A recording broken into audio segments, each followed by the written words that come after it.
Hello students, कैसे हैं आप लोग। मैं केशव जखरुटिया एक बार फिर आप सभी लोगों का स्वागत करता हूं। लास्ट क्लास तक हम लोगों ने पढ़ा था density, packing efficiency, coordination number, इनसे रिलेटेड अपन लोगों ने क्वेश्चंस भी किए थे। आज हम लोग आगे बढ़ने वाले हैं और आज हम लोग वॉइड्स और पैकिंग के बारे में बात करने वाले हैं, है ना। तो सबसे पहले तो ये समझें कि वॉइड्स क्या होते हैं, है ना। हिंदी में इसको बोलते हैं रिक्तियां,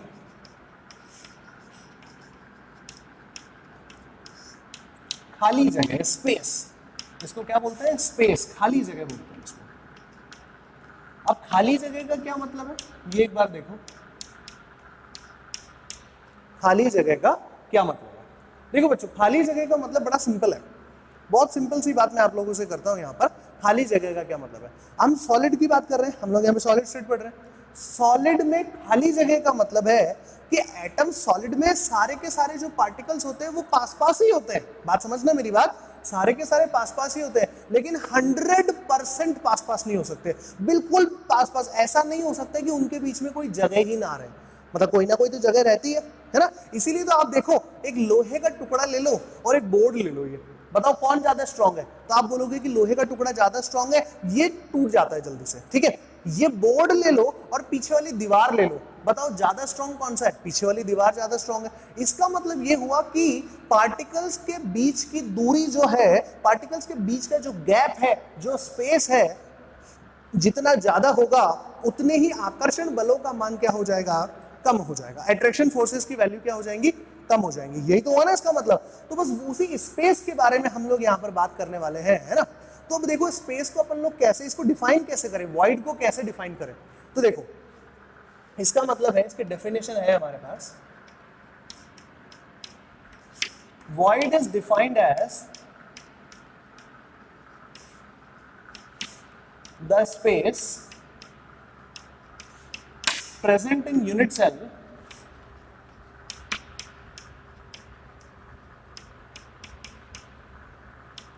that cannot be occupied। देखिए डेफिनेशन बहुत इंपॉर्टेंट है इसकी। that cannot be occupied by same elements। ठीक है, अब देखिए, that cannot be occupied by same elements। एक एग्जांपल समझ लेते हैं। जैसे मान लो कुछ एटम्स ऐसे रखे हुए हैं,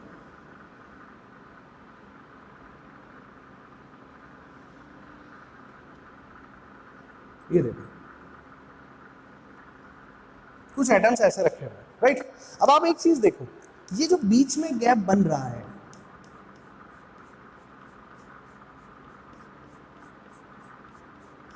ये गैप किसी भी कंडीशन में इस साइज के एटम्स के द्वारा तो फिल नहीं हो सकता ना। इसका मतलब एक ऐसा स्पेस, मतलब मान लो ये कोई एक 3D ज्योमेट्री है ना। जैसे मान लो ये पूरा पैकिंग हो गया। एक एग्जांपल समझ लेते हैं। बाकी स्पेस पे, बाकी डायमेंशंस पे फोकस नहीं कर रहे हैं, इधर हम लोग फोकस नहीं कर रहे हैं, यहाँ अभी कोई हमारा लेना देना नहीं है। अपना लेना देना सिर्फ अभी इस बात पे, अपन इस चीज पे फोकस करते हैं। बाकी क्या है वो भी मैं आपको समझाऊंगा, लेकिन पहले इधर देखो। ये जो स्पेस है, ये स्पेस सेम साइज के एटम तो फिल नहीं कर सकते। इसका मतलब वॉइड किसको बोलना है? वॉइड केवल उसी स्पेस को बोलना है जो सेम साइज के एलिमेंट्स द्वारा फिल नहीं किया जा सकता, है ना। यहाँ पर तो सेम साइज का एक और एलिमेंट आ सकता है ना भाई। देखो, ये देखो, ये आगे एक और रखा जा सकता है, इधर भी सेम साइज का एक एलिमेंट और रखा जा सकता है ना, हाँ है ना। तो इसका मतलब ये वॉइड नहीं है, ध्यान रखना। वॉइड वो है जिसे, जैसे अब ये वाला जो स्पेस बना यहाँ पर, ये जो स्पेस बना, ये जो स्पेस बना, ये क्या है? ये है वॉइड, है ना। इनको अपन लोग क्या बोलने वाले हैं? इनको अपन लोग रिक्तियां बोलने वाले हैं, राइट। अब जो वॉइड्स होते हैं वो कितने टाइप के होते हैं? वो दो टाइप के होते हैं। एक होते हैं 2D वॉइड्स और एक होते हैं 3D वॉइड्स। कंफ्यूज होने की जरूरत नहीं है, 2D और 3D का मतलब ऐसे कंफ्यूज नहीं होना है इसके अंदर में। 2D वॉइड्स क्या होते हैं?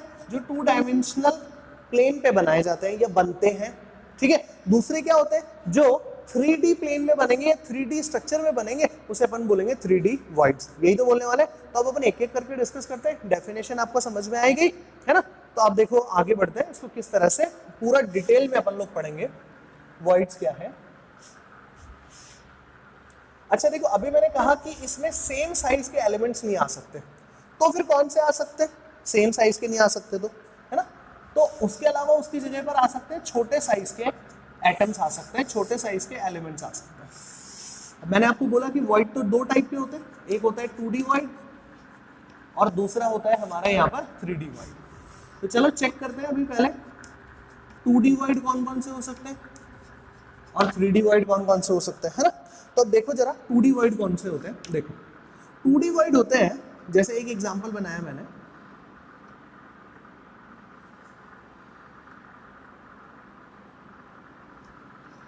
ये मैंने एक अरेंजमेंट बनाया, ठीक। अब आपको मालूम है कि ये वो स्पेस है जो इन सेम साइज के एटम्स के द्वारा फिल नहीं किया जा सकता, राइट। यस और नो, राइट ना। तो देखो यहां पर कौन सा आइटम आ सकता है, यहां पर अगर आप लोग सिंसियरली एफर्ट करें या चेक करें तो कोई बहुत ही छोटे साइज का आइटम आ सकता है ना। अब पहले तो ये समझो कि ये जो छोटे साइज का एटम है इससे कितने सारे नेबर एटम्स कनेक्टेड है, 3 एटम कनेक्टेड है। तो यहाँ पे कोऑर्डिनेशन नंबर कितना हो गया इसका, 3 हो गया, राइट, ठीक है। अब एक चीज देखो, या इसको ऐसा भी तो समझा जा सकता है, भाई छोटे साइज का कोई एटम आएगा तो पहली बात तो छोटे साइज के एटम की जगह अपन बोलेंगे कि छोटे साइज का आयन आएगा, है ना, और ये बड़े साइज के आयन होंगे। क्यों बोले, कैसे पता चला, देखो अगर मान लो ये जो एटम है ये मान लो ऐसे नेगेटिव चार्ज है और ये दूसरा भी अगर नेगेटिव चार्ज हो गया तो सेम चार्ज वाले क्या करते हैं, एक दूसरे को रिपेल करते हैं ना, प्रतिकर्षित करते हैं, तो दूर दूर भागेंगे। और यहाँ पर क्या आ जाएगा, यहाँ पर भी अगर नेगेटिव आ गया तो ये भी दूर दूर भागेंगे। लेकिन अगर बीच में कहीं पर एक पॉजिटिव चार्ज वाला आ जाए, यहाँ पर बीच में एक पॉजिटिव चार्ज वाला आ जाए तो वो इन तीनों को अपनी तरफ अट्रैक्ट करने की कोशिश करेगा। क्या अट्रैक्ट करेगा तो पास पास रखेगा कि नहीं रखेगा। और सॉलिड में हम एटम्स को पास ही तो रखना चाहते हैं, दूर तो रखना ही नहीं चाहते ना। तो इसका मतलब यहाँ पर क्या होना चाहिए, अपोजिट साइन वाला होना चाहिए। तो अपोजिट साइन वाले होने चाहिए, इसका मतलब अब अपन एटम्स पे अपना फोकस नहीं करेंगे, अब अपन अपना सारा डिस्कशन जो है वो एटम्स के अगेंस्ट हटा करके, एटम्स को हटा करके अब अपन आयंस के पॉइंट से सोचेंगे। अब मैं स्पेशली केवल इस पॉजिटिव चार्ज के अगेंस्ट ही क्यों मतलब मैं बोलना चाह रहा हूं कि पॉजिटिव को ही फोकस करो। देखो एक बात बताओ, आप सब लोगों ने इनऑर्गेनिक केमिस्ट्री में ये बात तो पढ़ी है कि कैटायन का साइज, धनायन का आकार जो होता है वो कैसा होता है, छोटा होता है। खुद के परमाणु से उसका आकार कैसा होता है, छोटा। और ऋणायन का आकार कैसा होता है, बड़ा होता है। Cation is always smaller than there parent atom and anion is always bigger than there parent atom. यही तो अपन लोग बोलते हैं। तो इसका मतलब यहाँ पर जो छोटी साइज है वहां पर क्या आना चाहिए, वहां पर जनरली कैटायन ही आना चाहिए, है ना, जनरली कैटायन ही आना चाहिए। अब आप देखो कि यहाँ पर एक और चीज निकल के आती है जिसे बोलते हैं R+। अब देखो R+ क्या है, ये छोटे साइज वाले एटम का, ढंग से सुनना, छोटे साइज वाले एटम का रेडियस है, ठीक है। और यहाँ पर ये एक और चीज है जिसे मैंने कहा R-, राइट। R- आपने लिखा तो ये कौन सा हो गया, बड़े साइज वाले एटम है उसका रेडियस हो गया, है ना। अब एटम बोल रहा हूँ वापस से, लेकिन माइनस साइन लगा दिया, इसका मतलब ये हो गया एनायन और ये वाला हो गया हमारा कैटायन। यही तो होगा, ये भी एनायन है, ये भी एनायन है, तो तीनों सेम है। इसलिए इसके लिए हमारे पास जो डेटा आएगा वो आएगा 0.155, ठीक है। अब बोले सर ये क्या चीज है और आपको क्या पता, हर बार आप श्योर होके कैसे बोल सकते हो। ऐसा भी तो हो सकता है सर, हाइड्रोजन का एटम ले ले और क्लोरीन का एटम ले ले, तो हाइड्रोजन तो बहुत छोटा होता है, क्लोरीन बड़ा होता है, तो भी तो ऐसी स्थिति बन सकती है। हाँ जी बन सकती है। तो हम लोग इसको ऐसा भी रिप्रेजेंटेशन कर सकते हैं, ठीक है। और इसी चीज को अपन लोग क्या बोलते हैं, रेडियस रेशियो बोलते हैं। इसी चीज को क्या बोलते हैं अपन लोग, रेडियस रेशियो बोलते हैं। ये एक बहुत बढ़िया टॉपिक है जिसे अपन लोग क्या करेंगे, नेक्स्ट लेक्चर के अंदर में डिस्कस करेंगे। अभी फिलहाल अपन लोग वॉइड्स के बारे में जानते हैं। अब आप देखो कि वॉइड बना कैसे, है ना, वॉइड कैसे बना। तो आप इनके सेंटर्स को एक बार ज्वाइन कर लो। अगर आप इनके सेंटर्स को अगर ज्वाइन कर लो, आप मुझे बताओ, तो देखो क्या बन गया, ट्राइंगल बन गया। तो यहां पर जो 2D वॉइड बना उसमें पहला कौन सा है, ट्राइंगुलर वॉइड। पहला वॉइड तो अपन को समझ में ही आ गया, ठीक है। अब देखो इसका कोऑर्डिनेशन नंबर कितना होता है, 3 होता है। दूसरा देखो आप लोग, दूसरे किस टाइप के वॉइड बन सकते हैं, है ना, है तो ये 2D प्लेन ही ना, 2 डायमेंशन प्लेन ही तो है। ये चीज अपन को समझ में आ रहा है। अब आगे देखो, मैं आपको बताता हूँ कि यहाँ पे दूसरे टाइप का 2D वॉइड कैसे बन सकता है। दूसरे टाइप का 2D वॉइड बन सकता है कुछ इस तरह से। मान लो एटम्स कुछ इस तरह से रखे जाए, राइट। अब आप देखो कि यहां पर ये जो बीच में जगह बच गई, ये जो बीच में यहां पर जगह बच गई, ये जगह किसी भी कंडीशन में इस साइज के एटम्स के द्वारा तो फिल नहीं की जा सकती है। तो इसका मतलब इस स्पेस में कोई से छोटे साइज का ही एटम आएगा, तो ये स्पेस को अपन क्या बोलेंगे, वॉइड बोलेंगे, राइट। अब आप देखो कि इसके सेंटर को आप ज्वाइन कर लो ऐसा, अगर आप इन सबके सेंटर्स को ज्वाइन करते हो तो क्या बन जाता है, एक स्क्वायर जैसा बन जाता है, क्योंकि सारे एटम्स क्या होंगे, सिमिलर डायमेंशन वाले होंगे, है ना। तो इसका नाम क्या लिखेंगे हम लोग यहाँ पर, स्क्वायर प्लेनर, प्लेन ही तो एक ही है ना, तो स्क्वायर प्लेनर वॉइड्स हो गया, ठीक। अब अगर मैं आपसे यहाँ पूछूं कि इसका कोऑर्डिनेशन नंबर क्या होगा, तो कोऑर्डिनेशन नंबर किससे लेना है, वॉइड में रखने वाले एटम से। अगर वॉइड में मैं कोई एटम रख दूंगा, वॉइड में मैं अगर कोई आयन रख दूंगा तो वो इन 4 से कनेक्टेड होगा क्या, तो यहाँ पे इसका कोऑर्डिनेशन नंबर कितना हो गया 4, और यहाँ पर रेडियस रेशियो कितना हो जाएगा, है ना, तो रेडियस रेशियो जो है अपन दोनों तरीके से लिख सकते हैं, यहाँ पे वो हो जाएगा 0.414। आप बोल रहे हो सर ये डेटा आ कहाँ से रहा है, तो देखो बच्चों अभी तो आप लोग इस डेटा को याद रखो, नेक्स्ट लेक्चर में जब अपन रेडियस रेशियो डिटेल में डिस्कस करेंगे उस समय पर क्या करेंगे, अपन इन सब के बारे में अच्छे से बात कर लेंगे, राइट। अभी तो अपन को बस इन डेटा को याद रखना है, कोऑर्डिनेशन नंबर, और ये डेटा अपने को जितना याद रहेगा, देखिए मैं बोल रहा हूँ कि लास्ट लेक्चर में भी कहा था हम 3 टॉपिक डिस्कस करने वाले हैं, पहला वॉइड्स, दूसरा क्लोज पैकिंग और तीसरा रेडियस रेशियो। अगर ये 3 टॉपिक आपने अब अच्छे से कर लिए तो मान लीजिए कि सॉलिड में कोई भी क्वेश्चन निकल के आ जाए, आप लोग लगभग सारा पार्ट खुद से कंप्लीट कर लेंगे। अब आपसे क्वेश्चंस होने लगेंगे, आपको सॉलिड टफ नहीं लगेगा किसी भी कंडीशन में, लेकिन ये 3 टॉपिक बहुत इंपॉर्टेंट है और सबसे ज्यादा क्वेश्चन आजकल एग्जाम में इन्हीं से पूछे जाने हैं, राइट। तो अपने को ये 2 पार्ट तो कंप्लीट हो गया, है ना, मतलब 2D वॉइड्स तो 2 ही टाइप के होते हैं। अब 3D वॉइड की बात कर लेते हैं अपन एक बार, कि 3D वॉइड्स जो है वो कितने टाइप के होते हैं, कैसे अपन डिस्कस करते हैं। तो देखिए 3D वॉइड में अपन सबसे पहला फर्स्ट बनाते हैं। देखो फर्स्ट कैसे बना सकते हैं, क्या है ना, उसका नाम लिख देता हूं पहले ही मैं, टेट्राहेड्रल वॉइड्स। अब देखो टेट्राहेड्रल वॉइड्स कैसे बनते हैं वो एक बार आप देखो। टेट्राहेड्रल वॉइड्स बनाने के लिए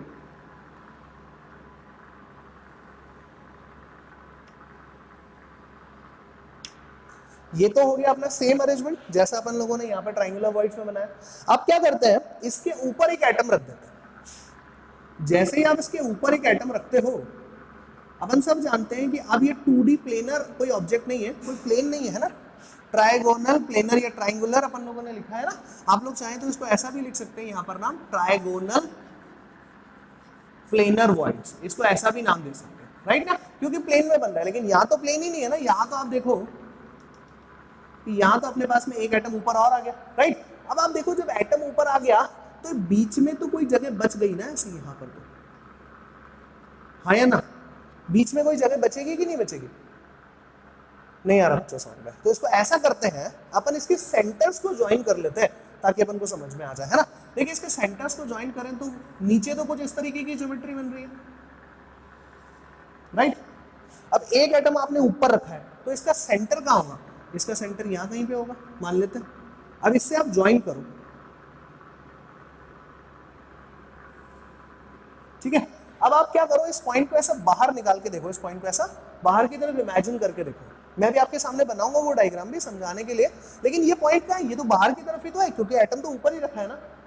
अब देखो इसका मतलब ये वही तो चीज है, वापस बना रहा हूं, देखो एक एटम इधर, दूसरा एटम इधर, तीसरा एटम इधर और चौथा एटम ऐसा इनके ऊपर आप लोगों ने रखा होगा, राइट। ठीक है, अब देखो ये स्पेस का है, वॉइड का है, वॉइड तो दिख ही नहीं रहा। तो देखो वॉइड को कैसे देख सकते हैं, वॉइड कहां पर होगा वो मैं आपके सामने यहाँ पे मार्क कर देता हूं कि वॉइड कहां पर होगा। तो आप देखो ये बन गया हमारा एक ट्राइगोनल बेस, है ना, मतलब ये 3 ट्राइंगल वाला बन गया, ठीक है। एक एटम ऐसा ऊपर रखा हुआ है तो उसको ऐसा ज्वाइन कर देते हैं, ये बन गया, यही तो चीज है जो अपने पास में बना हुआ है, राइट। अब जो वॉइड होगा वो कहां होगा, वो यहां इनके बीच में होगा, इस जगह पर कहीं पे होगा,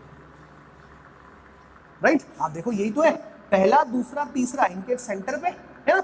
अब ये अभी थोड़ा ऊपर हो गया, अभी इस प्लेन में नहीं है, ये जो वॉइड है ना ये इस प्लेन में नहीं है, प्लेन में होता तो ये ट्रायगोनल प्लेनर वॉइड होता। ये बात अपन को समझ में आ रहा है क्या, पक्का, ठीक है। तो अब देखो ये अपन को क्लियर हो गया यहाँ तक किसी को कोई डाउट नहीं है, ठीक है। अब इस वॉइड में कोई छोटे साइज का एटम रखा भी जा सकता है, राइट। तो देखो सबसे पहली चीज, इसका कोऑर्डिनेशन नंबर क्या होगा, इसको हटा देता हूं मैं यहाँ से, है ना। इसका कोऑर्डिनेशन नंबर क्या होगा, इसका कोऑर्डिनेशन नंबर होगा 4, 3 तो प्लेन में ही है, एक ऊपर रखा हुआ है। रेडियस रेशियो क्या होगा यहाँ का, इसका रेडियस रेशियो होगा 0.225, राइट। ये चीज अपन को याद रखनी है, आप चाहो तो इसको small r upon capital r, या फिर r plus upon r minus के फॉर्म में भी रख सकते हैं, ठीक है। दूसरे टाइप का जो वॉइड होता है वो कैसा वॉइड होता है यहाँ पर, ऑक्टाहेड्रल वॉइड, है ना। अभी देखो ये बहुत इंपॉर्टेंट है, अपन को कई बार ये थ्योरी में भी अपन को ये सब पता होना चाहिए, ये सब बेसिक चीजें सबको क्लियर होनी चाहिए। स्कूल एग्जाम में अगर बोर्ड का एग्जाम से बात करें तो एक एक नंबर के क्वेश्चंस में बहुत सारी चीजें पूछी जा सकती है ना। अब ऑक्टाहेड्रल जो है वो दो टाइप से बन सकते हैं। पहला टाइप देखो कैसा बनता है, बहुत ही आसान है। पहला टाइप, ऑक्टाहेड्रल में कोऑर्डिनेशन नंबर होता है 6। ये चीज का अपन को ध्यान रखना है कि ऑक्टाहेड्रल में कोऑर्डिनेशन नंबर कितना होता है, 6 होता है। अब आप देखो 4 एटम तो यही है जो यहाँ पे बनाए हुए, ठीक है। अब एक एटम क्या करो, ऊपर की तरफ रख दो, और एक एटम इस प्लेन के पीछे की तरफ रख दो। मतलब मान लो कि ये 4 एटम्स है, एक ऐसा ऊपर की तरफ रख दो और एक इधर ऐसा नीचे की तरफ रख दो। तो टोटल मिला के यहाँ पर जो बीच में छोटा सा एटम आप लोग रखने वाले हो, उससे कितने एटम्स जुड़ जाएंगे, उससे 6 एटम्स जुड़ जाएंगे। कोऑर्डिनेशन नंबर कितना हो जाएगा उसका, 6 हो जाएगा, राइट। और इसका जो रेडियस रेशियो है वो, इसका रेडियस रेशियो आता है 0.414। एक टाइप तो ये समझ में आ गया। दूसरा टाइप क्या हो सकता है जहां से 6 एटम्स जुड़ सकते हैं, वो एक बार आप देखो, है ना। 6 एटम्स आपस में कैसे कनेक्ट होते हैं वो देखो।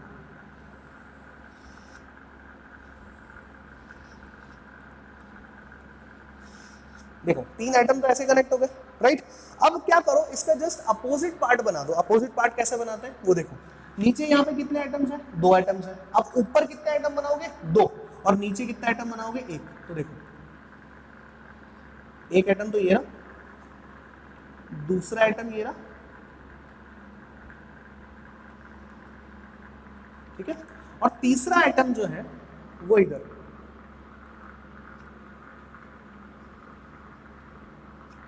ये तीसरा एटम हो गया, ठीक है। अपन इसको सिंबॉलिकल वे में रिप्रेजेंट कर लेते हैं एक बार, है ना।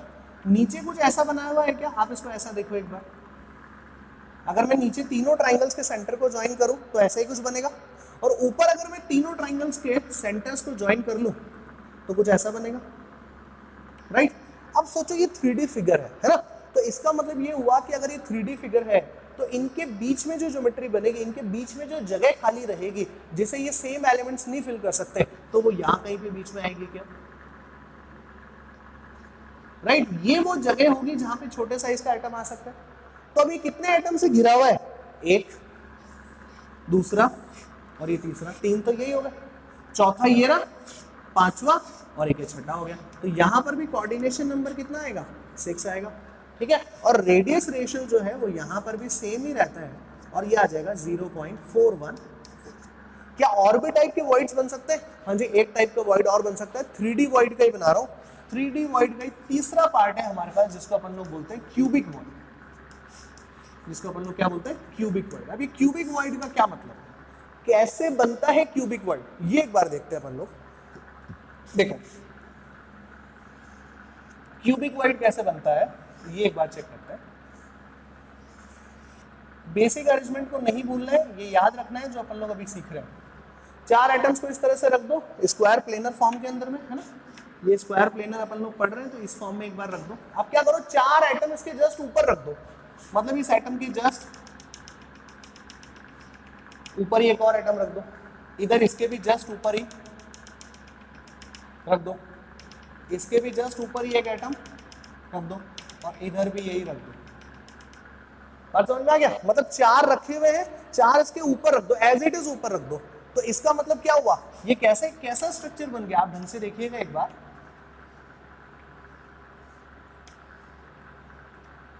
ये क्यूब जैसा ही तो बन गया कि भाई 4 एटम पहले रखे हुए थे और 4 एटम जो है हमने इसके जस्ट ऊपर रख दिए। तो भाई इन 4 एटम्स के जस्ट ऊपर, एटम्स तो यही रखे जाएंगे ना, ये देखो 1 2 3 और एक 4 यहीं तो रखे जाएंगे, तो क्यूब जैसा ही बना। अब इन चारों एटम्स के बीच में जो जगह होगी, जो यहाँ पे होगी, खाली जगह होगी, है ना, जो यहाँ पे बनेंगी, उसी को तो अपन वॉइड बोलने वाले हैं, यस और नो, है ना। तो इसका मतलब ये हुआ कि क्यूबिक वॉइड क्यूब के फॉर्मेशन से बनते हैं, इसलिए हमने इसका नाम क्या रख दिया, क्यूबिक वॉइड रख दिया। यहाँ पे कोऑर्डिनेशन नंबर कितना है बेटा जी, यहाँ पे कोऑर्डिनेशन नंबर है 8। क्यों, 4 तो नीचे वाले में, 4 ऊपर वाले प्लेन पे, हाँ या ना।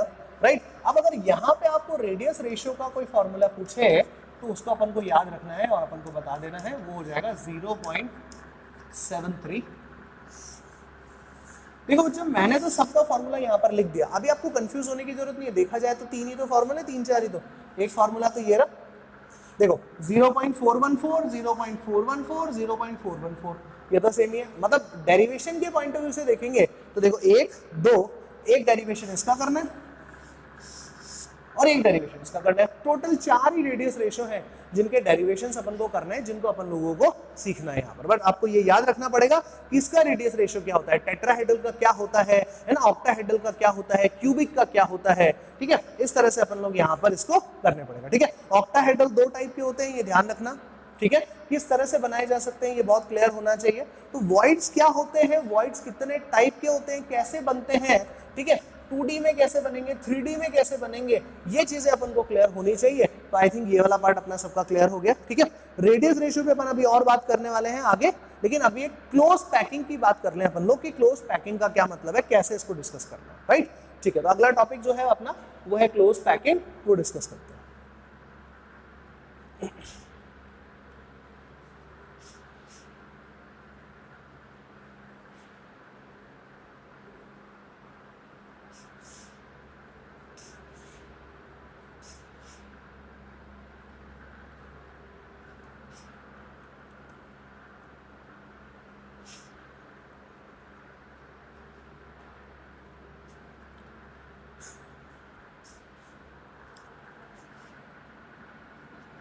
मैं यहाँ पे हेडिंग लिख रहा हूं पैकिंग इन सॉलिड्स, ठोस में संकुलन। हिंदी में इस टॉपिक का नाम है ठोस में संकुलन। संकुलन का मतलब उसको अच्छे से पैक करना है ना, कैसे कैसे पैक किया जा सकता है, उसमें एटम्स कैसे रखे जा सकते हैं, वो अपन लोगों को अभी यहाँ पर डिस्कस करना है ना, पैकिंग की बात करनी है। तो अब देखो एक बार पहले पैकिंग का बेसिक मतलब समझ ले, फिर सॉलिड्स पे घुस जाएंगे, क्योंकि तभी तो समझ में आएगा, नहीं तो ऐसा तो पैकिंग समझ में ही नहीं आएगी अपन लोगों को, राइट ना। तो देखिए पैकिंग जो है वो किस टाइप की हो सकती है, तो अपन लोग ऐसा डिस्कस करते हैं। सबसे पहले 1D पैकिंग डिस्कस करते हैं, एक डायमेंशन में, 1 डायमेंशन में कैसे पैकिंग होती है वो डिस्कस करते हैं। 1 डायमेंशन में तो बस ऐसा ही होता है कि एटम को एक लाइन के अंदर में फिक्स कर लो, रखते जाओ रखते जाओ रखते जाओ। ऐसी पैकिंग हो सकती है, या तो ऐसा रख लो या फिर आप चाहो तो इसको ऐसा रख दो। भाई अल्टीमेटली बनेगी तो एक सिंगल लाइन है ना, है ना, चाहे ऐसे बना लो चाहे ऐसे बना लो, बात तो एक ही है, राइट।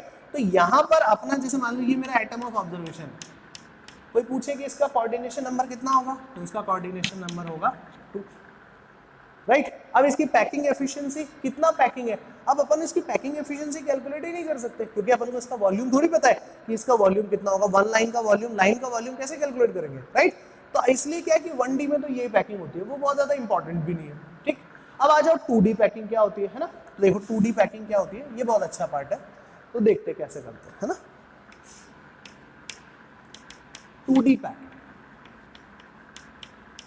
अब देखो 2D पैकिंग जो है वो क्या हो गया, एक प्लेन बनना चाहिए, यहाँ पर कैसा स्ट्रक्चर होना चाहिए, प्लेनर स्ट्रक्चर बनना चाहिए। और 1D में कैसा स्ट्रक्चर होना चाहिए, लीनियर, एक लाइन बननी चाहिए, रेखीय संरचना होनी चाहिए।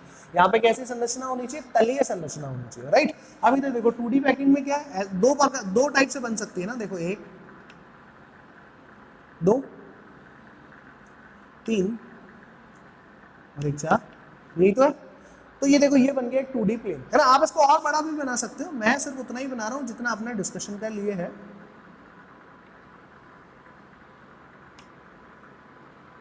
बोलो जी, बात समझ में आ रहा है आप लोग को, इस तरह से अपन बना सकते हैं, राइट। अब आप ये देखो, ठीक है, अब वही बात है कि 2D पैकिंग बनानी है। अब इस 2D पैकिंग का क्या नाम है, तो आप एक काम करो, इस 2D पैकिंग के ऐसे सेंटर्स को जोड़ लो, राइट। तो ये कैसी पैकिंग हो गई, इसका नाम होता है स्क्वायर क्लोज। क्लोज मतलब पास पास पास पास, है ना, पास पास ही रखना है। क्लोज 2D पैकिंग, ये कौन सी पैकिंग है, 2D पैकिंग,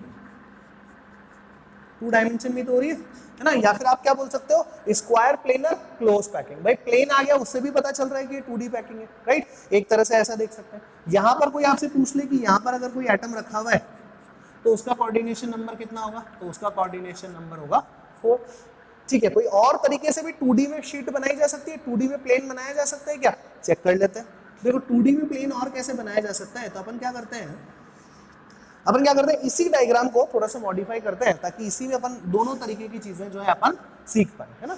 तो देखो कैसे बनाते हैं। अब मैं यहाँ पर थोड़ा थोड़ा चेंजेस कर रहा हूँ, एक नया लेयर बना रहा हूँ।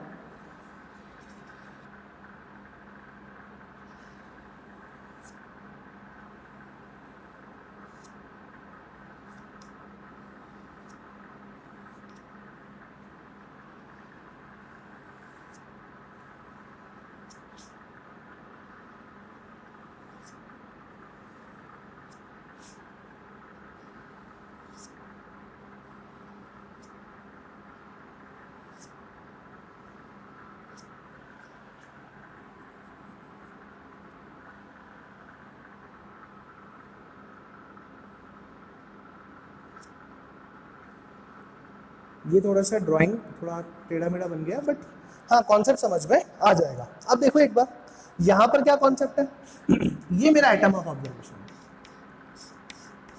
है। देखो इससे क्या क्या जुड़ा हुआ है, मैं यहाँ पर इन सबके सेंटर्स को मार्क कर रहा हूँ और इसको ज्वाइन कर रहा हूँ मैं यहाँ पर। देखो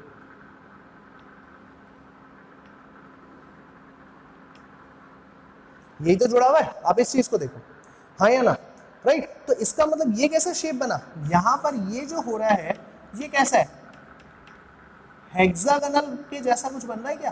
तो ये कैसी पैकिंग हो गई, हेक्सागोनल क्लोज पैकिंग। आप चाहे तो वही बोलेंगे हेक्सागोनल क्लोज 2D पैकिंग, है ना। तो ये अपन यहां पर इसको बोल सकते हैं, ये हो गई हेक्सागोनल क्लोज पैकिंग। अब एक चीज समझते हैं, अगर अपन इसकी बात करें, है ना, स्क्वायर क्लोज पैकिंग की 2D के अंदर में, तो इसकी पैकिंग एफिशिएंसी आती है अपने पास में नियरली 74%। ठीक है, नियरली बोल रहा हूँ, एग्जैक्ट नहीं है, वैसे तो नियरली तो देखा जाए तो ये 72.7% ही आती है, राइट। हेक्सागोनल क्लोज पैकिंग की बात करें 2D के अंदर में बात कर रहा हूँ, तो यहाँ पर इसकी जो पैकिंग एफिशिएंसी आती है वो आती है 91%, राइट। ये हो गई अपने पास में। तो देखो सबसे पहला क्वेश्चन एग्जाम के पॉइंट ऑफ व्यू से बता रहा हूँ, स्कूल के पॉइंट ऑफ व्यू से या बोर्ड के पॉइंट ऑफ व्यू से नहीं। बताइए क्लोज पैकिंग ज्यादा किसमें होती है, 1D में, 2D में या 3D में। आप लोग 3D की पैकिंग कर चुके हो, 3D की पैकिंग एफिशिएंसी डिस्कस कर चुके हो, simple cubic, body centred, FCC, ये पढ़ा है कि नहीं पढ़ा अपन लोगों ने। तो उसमें पैकिंग एफिशिएंसी पढ़ा, उसमें हाईएस्ट कितना आया था, 74%। किसके लिए आया था, FCC के लिए आया था, राइट। यहां पर हाईएस्ट कितना आया, 91%। किसके लिए आया, हेक्सागोनल के लिए। लेकिन ये क्या है, हेक्सागोनल 2D है, ये FCC क्या है, 3D है। तो 2D में सबसे ज्यादा पैकिंग एफिशिएंसी आती है और वो किसकी आती है, हेक्सागोनल शीट की आती है, राइट। क्लोज मतलब सबसे ज्यादा पैकिंग एफिशिएंसी का मतलब क्या है, सबसे ज्यादा एटम्स कम जगह के अंदर में रखे हुए, इसी को अपन लोग बोलते हैं पैकिंग एफिशिएंसी। भाई और ऐसे एक बात बताओ, ज्यादा ही क्यों रखने, कम भी तो रख सकते हैं, ज्यादा ही क्यों रखने, ज्यादा इसलिए रखने हैं अपन लोगों को क्योंकि अपन क्या डिस्कस कर रहे हैं, अपन लोग सॉलिड्स के बारे में डिस्कशन कर रहे हैं। तो सॉलिड का जब डिस्कशन करते हैं तो सॉलिड की सबसे पहली कैरेक्टरिस्टिक की क्या है, अपन लोगों ने चैप्टर की शुरुआत में पढ़ा था कि इंटरमॉलिक्यूलर डिस्टेंसेस क्या होनी चाहिए, कम से कम होनी चाहिए। मतलब जब गैप कम होगा तभी तो पार्टिकल ज्यादा होंगे ना, तो पार्टिकल ज्यादा होंगे तभी तो पैकिंग अच्छी होगी ना, तभी तो संकुलन अच्छा होगा ना। ये बात अपन को समझ में आया कि नहीं आया, राइट। अब देखो अब अपन अगला पार्ट करते हैं कि 3D में पैकिंग कैसे होती है ना। ये तो बेसिक चीजें अपन को समझ में आ गई कि किस तरह से अपन कर सकते हैं। 3D में पैकिंग कैसे होती है वो एक बार देख लेते हैं अपन लोग कि 3D में किस तरह से पैकिंग की जाती है।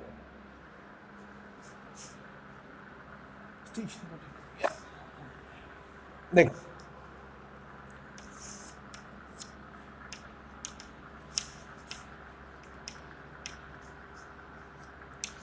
अब देखो अपन क्या करते हैं, 3D पैकिंग को अच्छे से समझने के लिए अपन इसको लेयर्स में डिवाइड कर लेते हैं। तो सबसे पहले फर्स्ट लेयर जो है वो कैसी आएगी, है ना।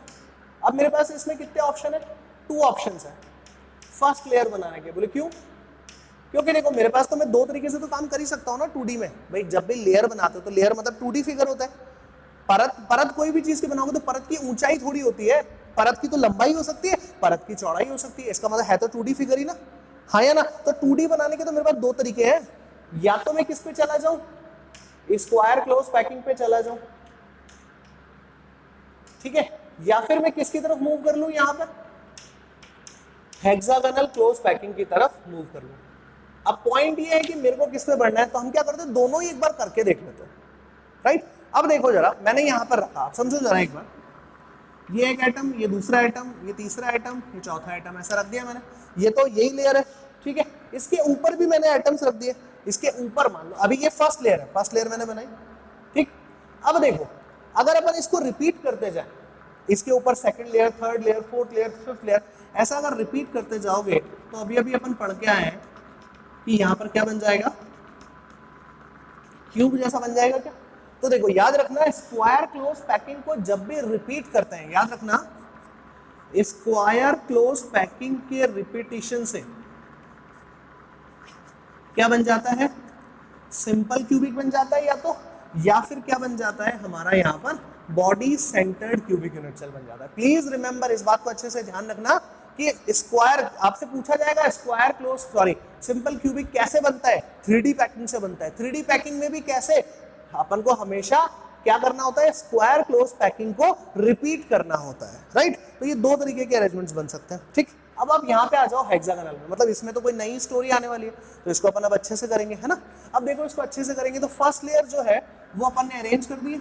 अब एक चीज मैं यहाँ पे फर्स्ट लेयर में आपको समझाने वाला हूँ, दो तरीके की नई नई, मतलब अब मैं आपको एक नया कॉन्सेप्ट सिखाने वाला हूँ यहाँ पर। ये जो बात है हेक्सागन के अंदर में, तो थोड़ा ढंग से समझना, यहाँ तक का स्टेप मेरे हिसाब से आप सब लोगों को आ जाना चाहिए, राइट। अब देखो इसको कैसे करना है, क्या है वो मैं एक बार शुरू कर रहा हूँ, तब तक आप ये देख लो। अगर आपको कोई डाउट लग रहा है तो वीडियो को पॉज करो, वापस से समझो इस चीज को कि यहाँ पर क्या डाउट है ना। क्योंकि अब इस चीज को, इस हेक्सागोनल के कॉन्सेप्ट को, हेक्सागोनल 3D पैकिंग में इस हेक्सागोनल को कैसे रिपीट किया जाएगा ये अब अपन को सीखना है। तो यही सबसे इंपॉर्टेंट है, यहीं से ज्यादा क्वेश्चंस निकलते हैं। कैसे करना है, अंडरस्टैंडिंग भी बढ़ेगी, क्वेश्चंस भी आएंगे और हमारे को आगे बढ़ने का मौका भी मिलेगा कि किस तरह से हम अपने कंपटीशन को कम कर सकते हैं। जहां पे सब लोग गलतियां करेंगे वहां पे आप गलती नहीं करेंगे, देखेंगे कि वहां पर क्या ऐसा कॉन्सेप्ट है वो डिस्कस करते हैं अपन लोग, ठीक है। तो देखिए अब अपन पूरी जो पैकिंग कर रहे हैं वो केवल और केवल हेक्सागन के लिए ही कर रहे हैं, है ना। तो अब मैं यहां पर बस सिंपल एक हेडिंग लिख रहा हूं, 3D क्लोज पैकिंग।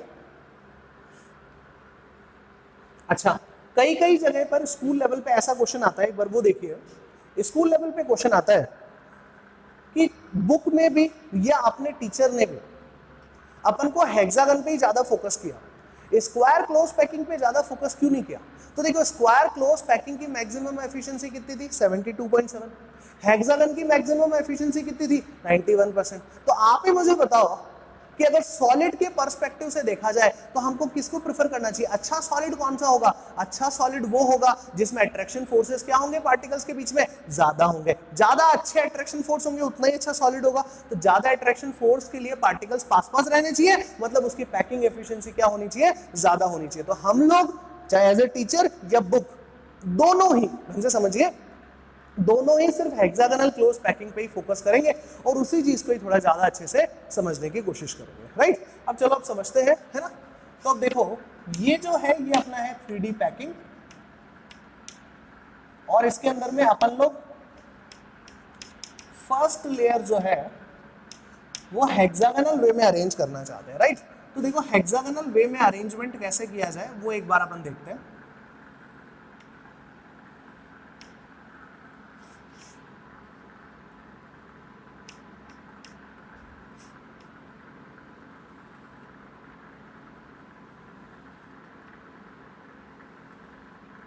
थोड़े बहुत टेढ़े मेढ़े बन रहे हैं लेकिन उससे कोई फर्क नहीं पड़ेगा, अपन को अपना कॉन्सेप्ट समझ लेना है यहाँ पर कि कॉन्सेप्ट का क्या मतलब है।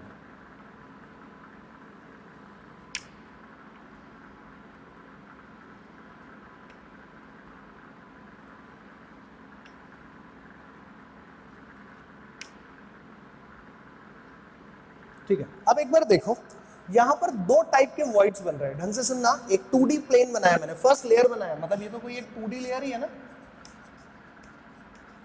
लेकिन यहाँ पर दो टाइप के वॉइड्स बन रहे हैं। बोले दो टाइप के कैसे, देखो जरा ढंग से देखना। जैसे यहां नोटिस करो, यहां पर वॉइड कैसा बन रहा है, मैं उसका शेप बना के बता रहा हूं आपको। आप बोल रहे हो सर ये तो ट्राइगोनल वॉइड बन रहा है, ट्राइगोनल प्लेनर वॉइड बन रहा है, बिल्कुल बन रहा है। एक इसकी शेप देखो और एक शेप इसकी देखो,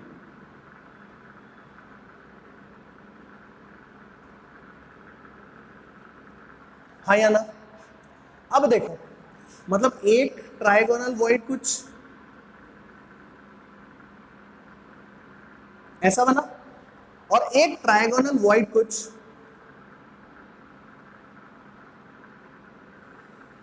ऐसा बना। बोलिए ये बात समझ में आता है कि नहीं आता? एक को मैं डिनोट कर देता हूं, जिसके बीच में लगा देता हूं मैं ऐसा डॉट, है ना, और एक के बीच में मैं मार्क कर देता हूं ऐसा क्रॉस, राइट। दोनों ही किस तरीके की वॉइड है यहां पर? दोनों ही ट्रायगोनल वॉइड है, याद रखना, दोनों ही ट्रायंगुलर वॉइड है, ट्रायगोनल प्लेनर वॉइड है ना, लेकिन दोनों ही यहां पर कैसे अपोजिट नेचर के, एक ऐसा बन रहा है तो एक ऐसा बन रहा है। अब आप एक चीज देखो, इधर देख रहे हो तो इस टाइप का डॉट वाला बन रहा है, इधर देखो मैं यहाँ पे मार्क कर देता हूँ डॉट, ऊपर देखो यहाँ पर, अब इधर बना रहा हूं मैं यहाँ पर, अब ये अपोजिट बना कि नहीं बना, तो ये क्रॉस वाला हो गया। अब इधर देखोगे, ये देखो dot cross dot cross dot cross, ऐसे ही बनता जाएगा। इसका मतलब जितने डॉट वाले ट्रायगोनल वॉइड्स बनते हैं उतने की उतने ही क्या हो जाते हैं यहाँ पर, क्रॉस वाले भी ट्रायगोनल वॉइड्स बनते हैं। तो मतलब फर्स्ट लेयर जो है, जैसे आप हेक्सागोनल वे में अरेंज करते हो, है ना, हेक्सागोनल अगर आप ऑर्डर में फर्स्ट लेयर अरेंज करते हो तो आपके पास में दो टाइप के वॉइड बनते हैं। ढंग से सुन लो मेरी बात, दो टाइप के वॉइड बनते हैं, है ना, जिसके अंदर में क्या होते हैं, डॉट ट्रायगोनल वॉइड्स और क्रॉस ट्रायगोनल वॉइड्स बनते हैं। और नंबर ऑफ, मैं इसको इसी तरह से लिख रहा हूं, dot trigonal void is equals to number of cross trigonal void. ये दोनों का जो नंबर होगा ना वो कैसा होगा, सेम होगा। ये चीज अपन को क्लियर होना चाहिए, ये वाला पार्ट अपना क्लियर होना चाहिए, राइट। ठीक है, अब देखिए सेकंड लेयर लगानी है मेरे को। सेकंड लेयर कैसे लगेगी, ये बहुत इंपॉर्टेंट बात है, आप इसको ढंग से देखना है, क्योंकि ये सेकंड लेयर का कॉन्सेप्ट अगर आपको समझ में आ गया तो थर्ड लेयर जो भी लगानी है, थर्ड फोर्थ फिफ्थ जो लगनी है सब लग जाएगी। बस इस सेकंड लेयर में अपना दिमाग लगाना है, सेकंड लेयर ही सबसे ज्यादा मेहनत करवाएगी आपसे। तो देखो कैसे बच्चों, थोड़ा तो मुश्किल है लेकिन ढंग से समझेंगे, धीरे धीरे समझ लो, वीडियो को पॉज करो, इतना पार्ट समझो, फिर आपको यहाँ तक समझ में आ जाए तो वीडियो आगे चलाओ, है ना। तो देखो सेकंड लेयर में क्या मेहनत लगने वाली है। सेकंड लेयर में देखो, आप जब भी कोई एटम फिक्स करते हो, अब बोले सेकंड लेयर का क्या मतलब, इसके ऊपर आप कोई एटम रखोगे, यही तो ना, रखोगे कैसे वो तो देखो। अब देखो आप एटम रखोगे तो एक एग्जांपल से बता रहा हूं मैं यहाँ पर, है ना, कि किस तरह से रखा जाएगा। आप इस तरह से एक एटम रख सकते हो, ठीक। दूसरा देखना, दूसरा एटम कैसा, कहां पे रखोगे। दूसरा एटम जो है वो आप कुछ ऐसा रखोगे क्या, ऐसा रखा ही नहीं जाएगा। तो अब देखो यही चीज जाननी है कि दूसरा एटम या दूसरा लेयर क्या है ना। इसका एक देखो, मैं वैसे एक तरीका और बता सकता हूं आप लोगों को, इसका शॉर्टेस्ट वे है, सबसे सिंपल पार्ट है कि सेकंड लेयर पे जो पार्टिकल्स रखे जाते हैं, ढंग से सुन लो, सेकंड लेयर पे जो पार्टिकल्स रखे जाते हैं वो क्या करते हैं, इन दोनों में से एक टाइप के वॉइड ही कवर करते हैं। इन दोनों में से क्या करते हैं, एक टाइप के वॉइड ही कवर करते हैं। तो अब देखो जरा, मतलब सेकंड लेयर में जो होंगे, सेकंड लेयर में जो पार्टिकल्स आएंगे वो क्या करेंगे, एक टाइप के वॉइड ही कवर करेंगे, है ना। तो इसमें अपन लोग लिख सकते हैं, यहां पे मैं मेंशन कर देता हूं, दीज पार्टिकल्स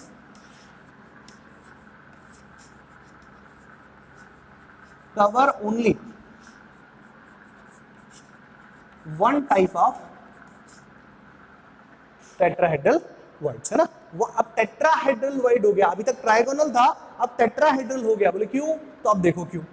इसको इस तरह से समझो, अब अपन देखो एक शीट बना लेते हैं ताकि थोड़ा अच्छे से और समझ में आ जाए अपन को।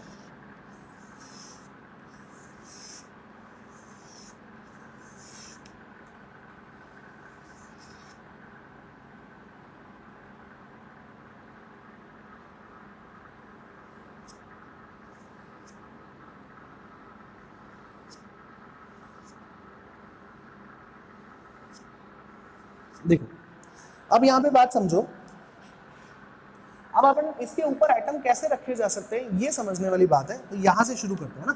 अब देखो यहां पर ये वाला ट्रायगोनल वॉइड है, मतलब ये वाला डॉट वाला है हमारे पास, यही तो हमने मार्क किया, ठीक है। अब इसके ऊपर रखना है, तो इसके ऊपर देखो कैसे रखा जा सकता है, एक एटम इधर रखा जा सकता है, ठीक है, दूसरा एटम इधर रखा जा सकता है, और तीसरा जो एटम है वो इधर रखा जा सकता है। अगर अपन ढंग से नोटिस करें तो इस वॉइड के ऊपर रखने चले थे हम एटम, लेकिन वाकई में ये वॉइड तो कवर ही नहीं हुआ, ये वॉइड तो अभी भी यहाँ पर बीच में जगह है। आप एक काम कीजिए, देखो अगर आप ढंग से देख रहे हो तो यहाँ पे कैसा शेप बन रहा है, यहाँ पर ऐसा कुछ बन रहा है, एक एटम ये रहा। मैं आपको एक सिंपल तरीका बता रहा हूँ, आप लोग खुद ही चेक कर सकते हो कि कैसा हो रहा है ना। आप लोग इसको ऐसा रखो, ये रहा, ठीक है। अब इसके ऊपर एटम रखने हैं, सेकंड लेयर रखनी है, तो सेकंड लेयर में क्या करो, एक एटम रख दो यहां पर, ठीक है, एक एटम रख दो यहां पर और एक एटम रख दो यहां पर। जब आप ऐसा करोगे तो पता चलेगा आप लोगों को कि यहां पर कुछ जगह रह जाएगी जो कि कभी फिल ही नहीं होगी, जो कि कभी फिल ही नहीं होगी। अगर वो जगह फिल ही नहीं हो रही तो इसका मतलब वो वॉइड तो कवर ही नहीं हुआ ना, वो टेट्राहेड्रल वॉइड थोड़ी बना, वो तो एक ही टाइप का वॉइड कवर हुआ ना। मतलब देखो यहां पर जो वॉइड होगा वो इससे पूरा ढक गया, यहां पर जो वॉइड होगा वो इससे पूरा ढक गया, और देखो इधर जो वॉइड होगा वो इससे पूरा ढक गया। यही तो मतलब हुआ ना सेकंड लेयर से। अब एक बार जरा चेक ही कर लेते हैं कि ये कौन सा वॉइड है, ये कौन सा वॉइड है और ये कौन सा वॉइड है, यही तो चेक करना है, ठीक है। तो अब देखो जरा इस वॉइड का डायग्राम बनाते हैं। इस वॉइड का डायग्राम कैसे बनेगा, देखो ये तो बना हुआ ही है, ये बनाया हुआ ही है, ऐसे ही तो बनाया हुआ है, तो इधर एक ही तो लाइन बनेगी ऐसे, ये बनेगा कि नहीं बनेगा, ठीक है। इधर आओ, ये बनाया हुआ ही है, ये बनाया हुआ ही है, ठीक है। अब इधर एक और एटम आएगा तो ऐसी एक लाइन बनेगी कि नहीं बनेगी, ठीक।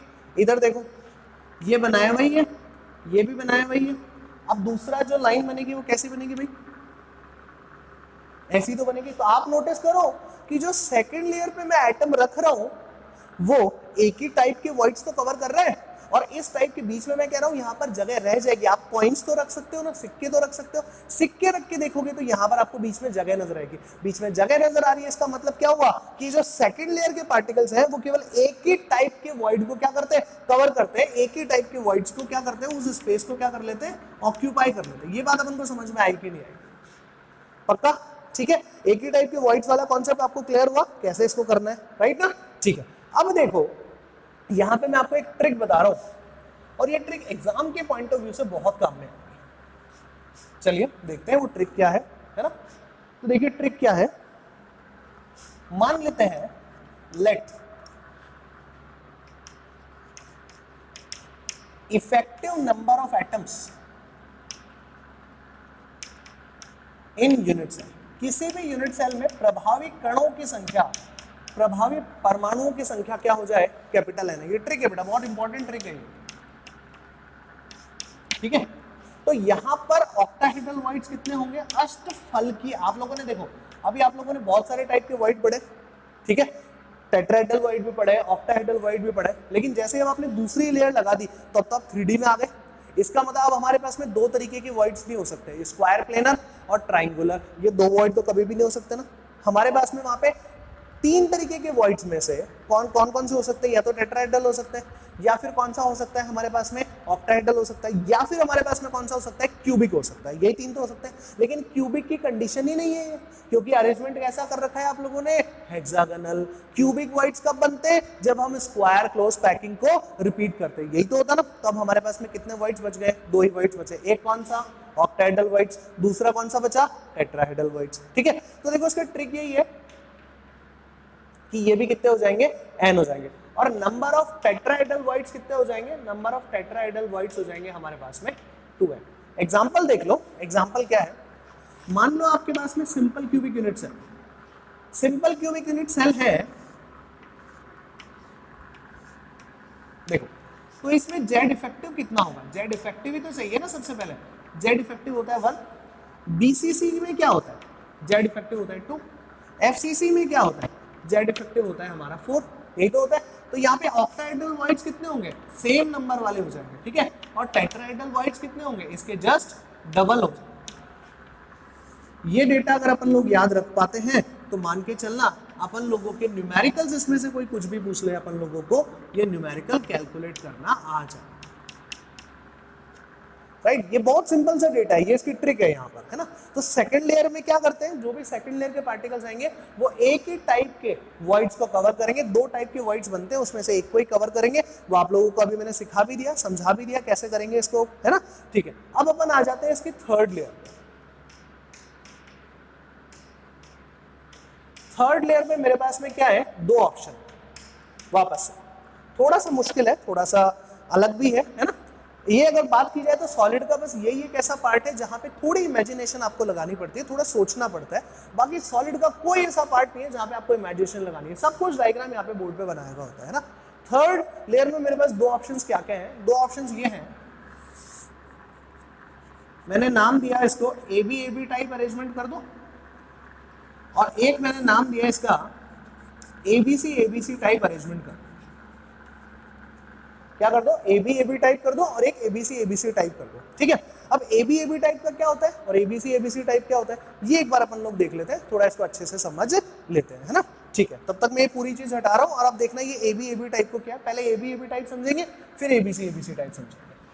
तो थर्ड लेयर पे अब अपना डिस्कशन होगा। आई होप आपको फर्स्ट लेयर क्या है, सेकंड लेयर क्या है, यहां तक समझ में आ गया होगा। वॉइड्स जो है वो अपन लोग इसकी कैलकुलेशन या इसकी ट्रिक जो मैंने आपको बताई है ये आप लोगों को आना चाहिए, है? अब देखो ये ए बी और ए बी सी क्या है ना, थर्ड लेयर की बात कर रहे हैं, बहुत इंपॉर्टेंट है।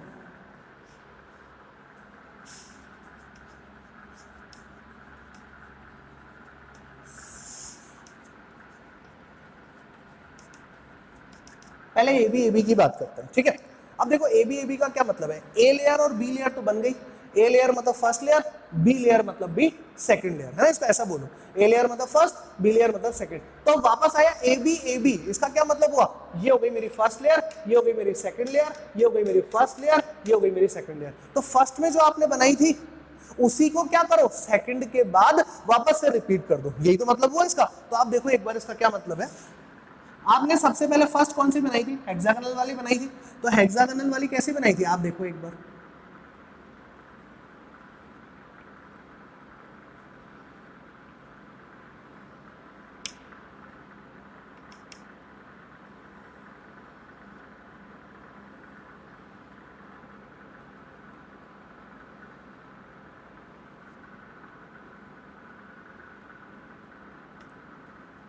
कुछ इसी टाइप की बनाई थी आप लोगों ने, आप देखो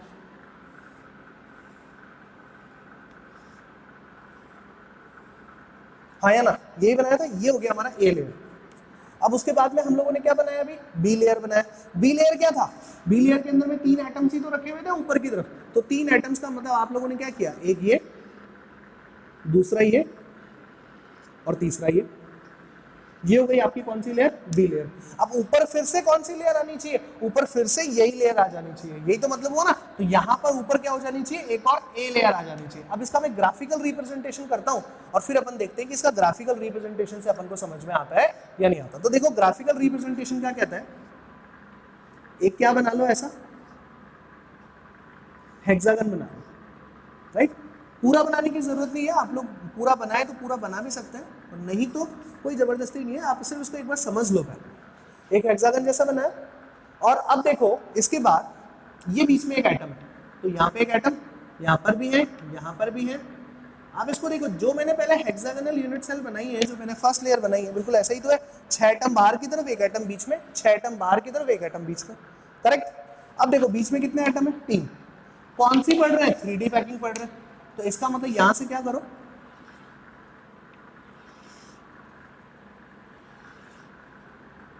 ऐसी लाइंस आप यहां से बाहर निकलो, राइट। अब क्या करेंगे अपन, इनको जोड़ लेते हैं ताकि समझ में आए कि किस तरह से बनेगी, है ना।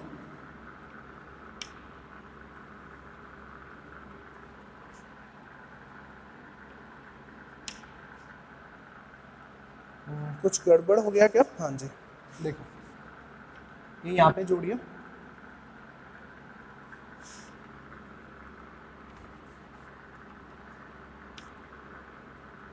ये कुछ इस तरह से जुड़ेगा, राइट। अब देखो ऊपर भी मैंने एक हेक्सागन बना दिया, नीचे भी मैंने एक हेक्सागन बना दिया, मतलब मैंने ए वाली लेयर बनाई, तो यहाँ पे आप देखो 1 2 3 4 5 6 एटम तो यही होने चाहिए, और बीच में एक और एटम होना चाहिए, हो गया। ये हो गई तुम्हारी ए लेयर, ये हो गई तुम्हारी ए लेयर। अब बीच में क्या होनी चाहिए, एक बी लेयर होनी चाहिए। अब बी लेयर कैसे होगी, बी लेयर में 3 एटम्स आने चाहिए। तो अब जरा देखो, ढंग से देखना, ये चीज अच्छे से समझना, तो ये काम बहुत आसान हो जाएगा। आपको एक प्लेन नजर आ रहा है, राइट। देखो तो एक इस प्लेन पे रख दो, मान लो आपने एक इस प्लेन पे रख दिया एक एटम, है ना, यहाँ पे रख दिया, ठीक है। अब इससे एक छोड़ दो, मतलब अब ये वाला प्लेन जो है ये इसके आगे रखा हुआ है, मतलब ये वाला जो प्लेन होगा इसको छोड़ दो आप, अगले प्लेन पे आ जाओ, तो अगला प्लेन तो यही होगा ना सामने की तरफ, आप इसको देखो, यही तो है अगला प्लेन, इसके सेंटर पे रख दो एक और, ये आ गया, फिर अगला छोड़ दो और एक उसके पीछे की तरफ रख दो, यही तो है। तो देखो कौन सा अरेंजमेंट बन गया, ट्राइगोनल अरेंजमेंट बन गया क्या। देखो आपको 3D में अच्छे से नजर भी आ रहा होगा ऐसा, है ना। इसका जस्ट अपोजिट भी बना सकते हो, मतलब पीछे वाले प्लेन पे एक रख देते, एक इस वाले प्लेन पे रख देते और एक इस वाले प्लेन पे रख देते, तब ट्राइंगल कैसा बन जाता, कुछ ऐसा बन जाता। तो भी तो बनता तो ये ना, तीन ही तो आइटम आते हैं उसके अंदर में, तो ये जो ए बी टाइप का अरेंजमेंट है ये आपको समझ में आया क्या। और इस अरेंजमेंट को ही अपन लोग क्या बोल देते हैं, इस अरेंजमेंट को ही अपन लोग बोल देते हैं hexagonal close packing in 3D, है ना, इन 3D, HCP बोलते हैं इसको, ठीक है। एग्जाम में बहुत क्वेश्चन आते हैं, तो सबसे पहला क्वेश्चन देखो इससे क्या निकलता है, सबसे पहला क्वेश्चन निकलता है HCP के लिए प्रभावी कणों की संख्या बताइए।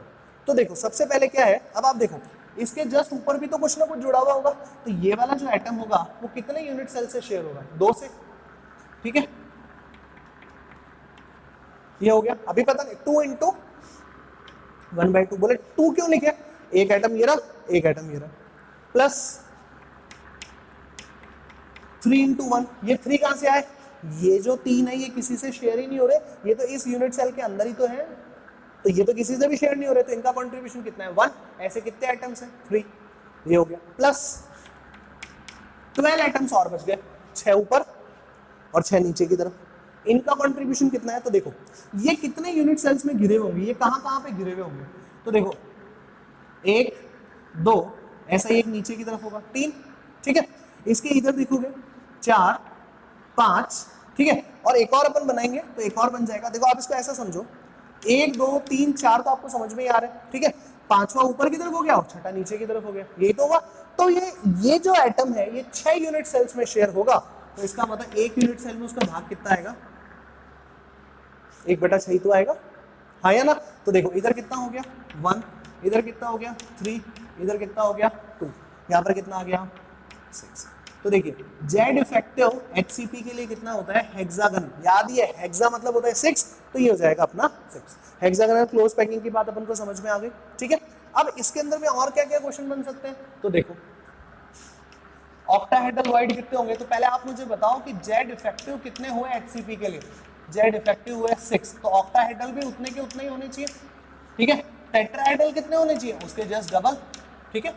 इसकी पैकिंग एफिशिएंसी क्या है, तो इसकी पैकिंग एफिशिएंसी है नीटा एफिशिएंसी, नीटा का मतलब हो गया पैकिंग एफिशिएंसी, आप लोग इस सिंबल को ऐसा भी बना सकते हो, है ना। तो देखो पैकिंग एफिशिएंसी 3D में हाईएस्ट कितनी पड़ी थी अपन लोगों ने अभी 74%, ये हो गई जी हमारी 74%। बताइए ये बात अपन को समझ में आया या नहीं आया। तो देखो एबी टाइप बहुत अच्छे से क्लियर हो गया, एबी टाइप में क्या क्या चीजें अपन को चाहिए वो अपन लोग कंप्लीट कर सकते हैं यहाँ पर, ठीक है, यहां तक अपन लोग कर सकते हैं। अब एक लास्ट पार्ट और बचा है इसके अंदर में और फिर अपना क्लोज पैकिंग खत्म। कौन सा वाला, एबीसी टाइप पढ़ा है अपन को अभी यहाँ पर ना, तो एबीसी टाइप का क्या मतलब है ये अपन को जानना है ना। अब एबीसी में ए और बी तो आप जानते हो, ए लेयर तो यही है, बी लेयर ये बन गई। अब देखो सी लेयर कैसी बनेगी वो एक बार देखते हैं अपन लोग, है ना। एबीसी केवल समझ में ही तब आएगा जब अपन को अभी तक की सारी चीजें समझ में आएगी। तो यहां तक बच्चों अगर नहीं आए तो वीडियो पॉज कर लो, रिवाइंड कर लो, वापस से देख लो, कोई भी डाउट नहीं रहना चाहिए, नहीं तो एबीसी आपको समझ में नहीं आएगा, है ना। तो अब देखो अब अपन डिस्कस कर रहे हैं एबीसी टाइप कैसे करना है वो देखो।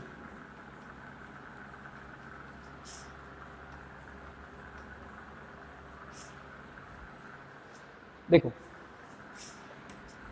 अगला जो है मेरा डिस्कशन वो है एबीसी टाइप पर, और देखो कैसे बनाना है। एक काम करते हैं, एक लेयर बनाते हैं, नाम बाद में दे देंगे, वो ए है बी है वो बाद में दे देंगे नाम।